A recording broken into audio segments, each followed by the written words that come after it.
নমস্কার বন্ধুরা, তোমাদের সবাইকে অনেক শুভেচ্ছা আর ভালোবাসা জানিয়ে নতুন একটা ব্লগ আজকে শুরু করছি। আজকে আমি রাতের ডিনারে সবজির পরোটা আর রায়তা বানিয়েছি, সেটাই তোমাদের সাথে শেয়ার করব। ফ্রাইং প্যান গরম করে নিয়ে প্রথমে একটু সাদা জিরে দিয়ে দিচ্ছি, তারপর ওর মধ্যে দিলাম কুচনো কাঁচা লঙ্কা আর আদা। তারপর আমি আগেই কুচিয়ে রেখেছি পেঁয়াজ লঙ্কা, এগুলো একে একে এগুলো দিয়ে দিচ্ছি। পেঁয়াজ লঙ্কা, আর আমি সমস্ত সবজিগুলো না সেদ্ধ করে ম্যাশ করে রেখেছি। এর মধ্যে এবার লবণ দিয়ে দিলাম, চিনি দিলাম একটু। এবার ভালো করে এটাকে মশলাগুলো দিতে হবে, নাড়তে হবে। দিয়ে কাশ্মীরি লঙ্কার গুঁড়ো দিলাম, এটা শুধু কালারের জন্য। তারপরে হলুদ গুঁড়ো, জিরে গুঁড়ো, ধনে গুঁড়ো, তারপরে গরম মশলা, চাট মশলা, এগুলো এক এক করে সব দিয়ে দেবো। মশলাগুলো দিয়ে মশলাটাকে নাড়তে থাকবো। মশলাটা একটু কষিয়ে এলে তার মধ্যে সবজি সেদ্ধটা দিয়ে দিলাম। তারপর এর মধ্যে একটু গোলমরিচ গুঁড়ো দিলাম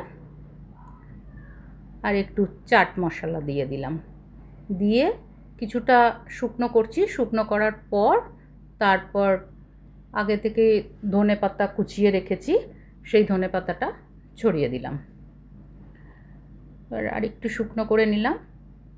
শুকনো করার পর এটাকে একটা পাত্রের মধ্যে ঢেলে নিয়ে একটু ঠান্ডা করতে হবে।